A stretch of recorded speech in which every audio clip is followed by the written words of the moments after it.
ఫలానా వీడు ఈ హోటల్కి తనిఖీకి వస్తున్నాడు, ఇక్కడికి వస్తున్నాడంటే ముందస్తు సమాచారమే ఉంటుంది. అంత నిజాయితీ ఉన్నటువంటి ఆఫీసర్లు ఉన్నారు. సో ఇక ప్రజల్లో వీళ్ళ పట్ల వినిపించేది ఏంటంటే, చాలా సర్వసాధారణంగా అందరికీ ఓపెన్ సీక్రెట్ అంటారు. ఏంటంటే, ఈ అధికారులు చాలా మందికి ఉచిత భోజనాలు అవుతాయి. మంచి కమ్మటి నాన్ వెజిటేరియన్ భోజనాలు ఏదైనా హోటల్లో దిగితే వీళ్ళకి వెళ్తుంటాయి. మంత్లీ లైసెన్స్ రెన్యూవల్ కోసం లంచాలు. తర్వాత ఇలాంటి పరిస్థితుల్లో ఇక పాల సంగతి చూస్తే, ఈ పాపాలు పాలకుల యొక్క దౌర్భాగ్యానికి ప్రతీక అని చెప్పని అందరూ కూడా ఇవాళ ఈ రోజున తిడుతున్నారు. రాజమండ్రిలో జరిగింది. ఎందుకంటే నూరియా అనేటువంటి మూత్రపిండాల వ్యాధులకి ఈ రోజున ఈ పాలు కల్తీ పాలే అని చెప్పని అక్కడ తేలుతున్నటువంటి మాట. ఒక వ్యక్తిలో క్రియాటిన్ 0.7 నుంచి 1.3 మిల్లీమీటర్లు ఉండాలి. కానీ ఈ రోజున ఆ పాలు కల్తీ పాలు తాగినటువంటి బాధితుల్లో ఇది 4.8 నుంచి 7 mg వరకు కూడా పెరిగిపోయిందంటే కిడ్నీ వైఫల్యాల పరిస్థితి, కిడ్నీ బాధితుల పరిస్థితి, ప్లాస్మా ఫెరిసిస్ అంటారు దీన్ని. ఈ ప్లాస్మా ఫెరిసిస్తో అనే దానికి వీళ్ళ చికిత్స అందిస్తున్నాం అంటున్నారు. కానీ ఈ విష పదార్థాలను తొలగించి ఆ ప్లాస్మాని శుద్ధి చేయాలంటే రోజుకి ఎంత ఖర్చు అవుతుందో తెలుసా అండి? ఆ బాధితులకు రోజుకి ₹1,00,000, రోజుకి ₹1,00,000తో ఈ ట్రీట్మెంట్ చేయించుకునేటువంటి పరిస్థితి పేదవాళ్ళకు ఉందా? ఇది జనం ఆలోచించాలి.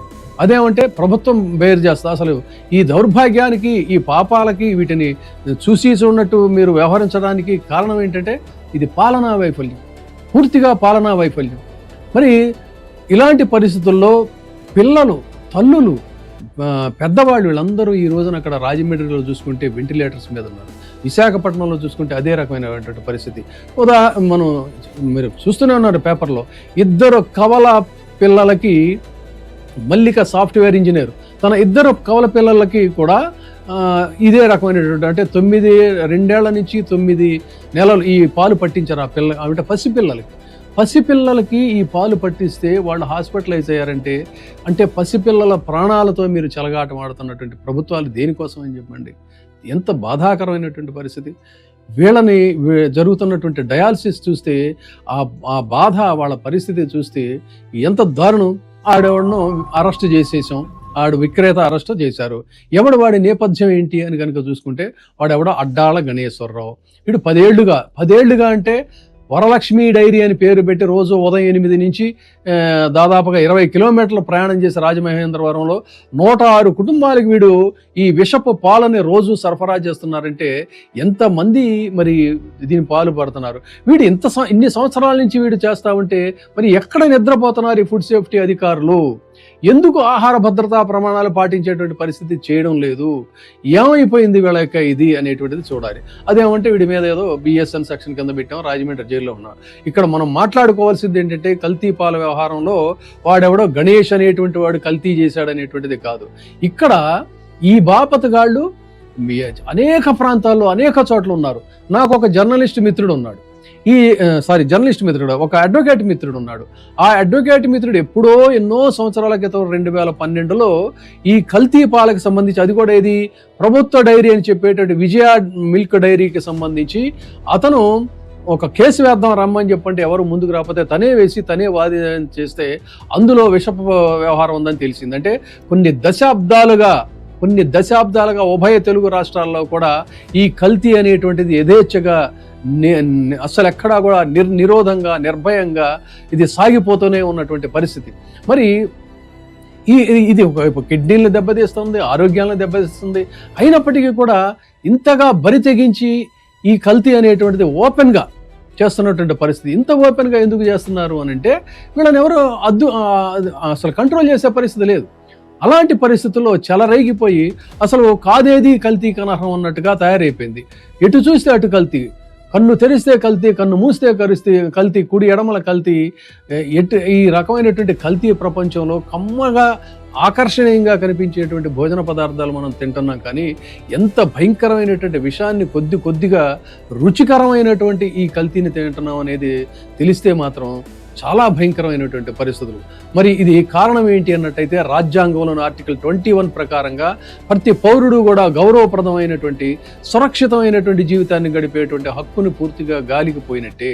ఆర్టికల్ 47 ప్రకారంగా ప్రజల పోషకాహార స్థాయి జీవన ప్రమాణాలని పెంచి ప్రజారోగ్యాన్ని మెరుగుపరిచేటువంటి ప్రభుత్వాలు కేవలం రాజకీయంగా కొట్టుకోవటం, రాజకీయంగా తిట్టుకోవటం అనేటువంటి దీంట్లో తప్ప ఈ తనిఖీ విభాగాలని, వీళ్ళ పాలనా వ్యవహారాలని చూసే పరిస్థితి లేదు. ఆహార భద్రతా విభాగం పనితీరు గురించి అయితే అసలు వీళ్ళకి తెలియనటువంటి మంత్రులు, ఎమ్మెల్యేలు ఉన్నారంటే కూడా ఆశ్చర్యం లేదు. మరి ఇక డిపార్ట్మెంట్ ఆఫ్ ఫుడ్ సేఫ్టీ అని చెప్పని ఎందుకండి, దేనికి ఎందుకు పెట్టారు, అసలు దేనికోసం ఇది? ఇక్కడ రాష్ట్ర వ్యాప్తంగా చూస్తే ప్రతి జిల్లాకి ఒక ఫుడ్ సేఫ్టీ ఆఫీసర్ ఉన్నాడా అంటే క్వశ్చన్ మార్కు. సుమారు ఆంధ్రప్రదేశ్లో 100 నుంచి 150 వరకు మంజూరైన పోస్టులు ఉండాలి, కానీ ఉన్నాయా అంటే ఆన్సర్ లేదు. వేల సంఖ్యలో హోటళ్ళు ఉన్నాయి, డైరీ యూనిట్లు ఉన్నాయి, తనిఖీ చేయడానికి పదుల సంఖ్యలో అధికారులు ఉన్నారా అంటే లేదు. మరి వీళ్ళకి జీతపత్యాలు చూసుకుంటే మనం ముందే చెప్పుకున్నట్టుగా ఒకటి 50,000, ఒకటికి 60,000, ఒకటికి 1.4 lakhs, ఇలా ఎడాపెడా జీతాలు వస్తున్నాయి. హాయిగా వీళ్ళకి కావాల్సినంత ఇవి ఉంటుంది. కానీ వీళ్ళు ల్యాబులకు పంపటం, కల్తీ రుజువైతే కేసులు నమోదు చేయటం కానీ, క్షేత్రస్థాయిలో వాస్తవాలకు సంబంధించినటువంటి ఇవి కానీ ఇవేమీ లేవు. హాయిగా వాళ్ళు రోజు ఫ్రీగా చక్కగా ఇంచుమించుగా జీతాలు తీసుకుంటుంటారు. అడపా ఏంటంటే నేమ్ సేవ్ కోసం మాత్రం వీళ్ళు హోటల్స్ మీద, వీటి మీద రైడ్ చేసినట్టుగా కొన్ని రికార్డ్స్ కోసం మాత్రం చేస్తారు. కానీ ఇక్కడ జరుగుతున్నది ఏంటి అన్నట్లయితే వీళ్ళకి అన్నీ కూడా అందుతాయండి. పండగల సమయంలో అయితే ముఖ్యంగా దీపావళి ఇలాంటి చోట వీళ్ళకి ఉచితంగా ఆహార పదార్థాలు మాత్రమే కాకుండా గిఫ్ట్ ప్యాకులు కూడా వెళ్తాయంట. సో ఇది కాబట్టి కాగితాల మీద వరకే ఈ కేసులు నమోదు తప్ప వీళ్ళకి చాలా చక్కని అవినాభావ సంబంధం ఉంటుంది. వీళ్ళకి మంచి రుచికరమైనటువంటి ప్రత్యేకమైన ఆహారం పంపిస్తారు. సగటున ఏడాదికి 3,000 నుంచి 5,000 శాంపిల్స్ సేకరిస్తున్నట్టు రికార్డ్స్లో ఉంటాయి. కానీ 10 నుంచి 15% కల్తీలో ఎక్కడా కూడా కేసులు తేలేటువంటి పరిస్థితి లేదు. ఏదో నామకే వేస్తున్నట్టుగా ఫైన్ వేస్తారు, అయిపోతుంది. కానీ ఎక్కడా కూడా చూడండి, ఇంత దారుణమైనటువంటి కల్తీ జరుగుతుంటే శిక్షలు లేవు. మరి ప్రపంచ దేశాల్లో చట్టాలు ఆహార కల్తీ విషయంలో కొన్ని దేశాల పరిస్థితులు ఎలా ఉన్నాయో తెలుసా మనకి? అక్కడ శిక్షలు చూసుకుంటే చైనా తీసుకుందాం. ఆహార కల్తీ వల్ల కనుక మరణాలు సంభవిస్తే అక్కడ మరణ శిక్ష లేదా జీవిత శిక్ష విధిస్తారు. 2008లో మైలమైన్ అనేటువంటి పాల కుంభకోణం చైనాలో జరిగితే అక్కడ మరణ శిక్ష వేశారు. సింగపూర్లో కఠినమైనటువంటి శిక్షలు ఉంటాయి. మన చంద్రబాబు నాయుడు గారు మాట్లాడితే సింగపూర్ అంటారు కదా, అక్కడ లైసెన్స్ శాశ్వతంగా రద్దు చేస్తారు. అసలు వాడికి వ్యాపారం చేసేటువంటి పరిస్థితే ఉండదు. తర్వాత వ్యాపారులకు గ్రేడింగ్ సిస్టమ్ ఉంటుంది వాళ్ళ రెప్యుటేషన్ బట్టి. ఇక అమెరికా సంగతి తీసుకుందాం. అమెరికాలో భారీ జరిమానాలు ఉంటాయి. వాడు ఏదైనా వ్యధోపం చేస్తే శాశ్వతంగా వాడి సంస్థల్ని క్లోజ్ చేసేస్తారు. ఇక సౌదీ అరేబియా సంగతి చెప్పకర్లా, కల్తీకి పాల్పడినట్లయితే జరిమానాతో పాటు బహిరంగ శిక్షలు అక్కడ ఉంటాయి. బహిరంగంగా కఠినమైన శిక్షలు ఉంటాయి. అంటే మీరు ఊహించుకోండి. మరి ఇక్కడ పరిస్థితి ఏంటి? సరే, ఈ మధ్య గ్రాండ్గా 2026-27లో ఆహా ఓహో అది చేస్తాం ఇది చేస్తున్నాం అని చెప్పని వీళ్ళు బడ్జెట్ అలొకేషన్స్ జరిగాయి కదా. మరి ఫుడ్ సేఫ్టీకి, ఇంత కీలకమైనటువంటి ఫుడ్ సేఫ్టీకి సంబంధించి బడ్జెట్ అలొకేషన్ ఎంత అంటే ఇంత. ఇది ఒక చేదు నిజం. ఎందుకంటే అసెంబ్లీలో ఆరోగ్య శాఖ మంత్రి వెల్లడించినటువంటి వివరాలు కనుక చూసుకున్నట్లయితే ఆహార భద్రతా విభాగం తీవ్రమైనటువంటి సిబ్బందితో కొట్టుమిట్టాడుతుందనేటువంటి వాస్తవం ఆయన మాటల నుంచే మనకి స్పష్టంగా అయింది. ఎందుకు ఇక్కడ ఫర్ ఎగ్జాంపుల్ వేకెన్సీస్ చూసుకుందాం. చాలా చూడండి మీరు, వేకెన్సీస్ చూసుకున్నట్లయితే 720 ల్యాబ్ సిబ్బంది, ముఖ్యంగా కావాల్సిందంటే ఫీల్డ్ అధికారులు 723 మంది ఉండాల్సింది అంతమంది లేరు. ఎంతమంది ఉన్నారండి అంటే 144 మంది ఉన్నారు. సో ల్యాబ్ సిబ్బంది 279 మంది ఎంతమంది ఉండాలి, కానీ అంతమంది లేరు. మొత్తం ఓవరాల్గా చూసుకుంటే 80% ఆశ్చర్యం లేదు, 80% పైగా పోస్టులు ఖాళీగా ఉన్నాయి. ప్రతి 5 మంది చేయాల్సినటువంటి పనిని ఒక్కడే చేస్తున్నాడు, అది కూడా అరకొర పని మాత్రమే అనేటువంటిది. కాబట్టి 20 నెలలుగా కనుక ఈ తనిఖీల గణాంకాలు కనుక చూసుకుంటే నామకే వస్తే తప్ప ఎక్కడా దాడులు నిర్వహించి కఠినంగా వాళ్ళని చేసినటువంటి పరిస్థితి లేదు.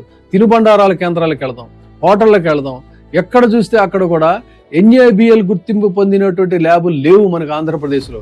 ఇప్పటికీ హైదరాబాద్ పక్కన ఉన్న తెలంగాణలోకి వెళ్ళాలి, హైదరాబాద్లోని IPM ల్యాబ్కే పంపాలి తప్ప ఆంధ్రప్రదేశ్లో ఈ ల్యాబుల్లో వీళ్ళకి ఇవక్కర్లా. పెద్ద టవర్స్ అమరావతిలో మాత్రం కట్టేస్తాం, అది చేస్తాం ఇది చేస్తాం అంటారు, కానీ దీనికి సంబంధించినటువంటి ల్యాబ్స్ లేవు. ఇక వసూళ్ల వ్యవహారానికి వద్దాం. వీళ్ళ వసూళ్ల వ్యవహారం ఎలా ఉంటుందంటే, క్షేత్రస్థాయిలో అందుతున్న సమాచారం ప్రకారంగా గతంలో ACB దాడులు నిర్వహించినటువంటి దాడుల ప్రాతిపదికగా వాళ్ళు వెల్లడించినటువంటి వివరాల ప్రాతిపదికగా వీళ్ళ వసూళ్ల నెట్వర్క్ ఎలా ఉంటుందో తెలుసా? ఎంత భయంకరంగా ఉంటుందంటే, నెలవారీ మామూళ్ళు వీళ్ళకి అసలు ఆశ్చర్యపోతాం అనమాట. హోటల్స్, వ్యాపార సంస్థల స్థాయి అంచనా ఎలా ఉంటుందంటే మంత్లీ 5 స్టార్ లగ్జరీ హోటళ్లలో 50,000 నుంచి ₹1,00,000 విందులు, వాళ్ళు అక్కడ స్టే చేసే సౌకర్యాలు ఉంటాయి. మల్టీ క్యూజిన్స్ 10,000 నుంచి 30,000 వరకు కూడా ఉంటాయి. మధ్య తరహా హోటళ్ళు, బిర్యానీ సెంటర్లు వాటికి వస్తే 5,000 నుంచి 15,000 వరకు ఉంటాయి. ఉచిత భోజనం, పార్సిల్స్ ఉంటాయి. వీళ్ళకి మాత్రం మంచి పార్సిల్స్ ఉంటాయండి. టిఫిన్ సెంటర్లో కూడా పాపం వాళ్ళని వదలరు వీళ్ళు. 500 నుంచి 2,000 దాకా వాళ్ళని కూడా బాధేస్తూ ఉంటారు. రోజువారీ మాంసం దుకాణాలు అయితే అయ్యగారికి అమ్మగారికి రుచిమైనటువంటి సినిమాలో చూపిస్తారు. మంచి మటన్ కొట్టేస్తాడు, లేత మటన్. 2,000 నుంచి 5,000 దాకా వీళ్ళకి పండుగల సమయాల్లో కూడా వీళ్ళకి ప్రత్యేకమైనటువంటి మాంసం వెళుతుందని చెప్తున్నారు. కొత్తగా హోటల్ ప్రారంభిస్తే వీళ్ళ పంట పండినట్టు. ఏది FSSAI లైసెన్స్ జారీ చేయాలంటే భారీ స్థాయిలో ముక్కుపిండి వసూలు చేస్తారు. 10 రెట్లు ఎక్కువ అనమాట వాళ్ళకి లైసెన్స్కి ఇవ్వాల్సిన దానికంటే కూడా వాళ్ళ చేతులు తడపాలి. సో సో మీ దగ్గర శాంపిల్ వేస్తాం, ఇది ల్యాబుల్లో ఫెయిల్ అయితే మీ సంగతి చూస్తామని బెదిరిస్తుంటారు. బెదిరించినప్పుడు ఆటోమేటిక్గా వాడు భయపడతాడు, ఇస్తాడు. సో ఇదే ఒక ఆంధ్రప్రదేశే కాదండి,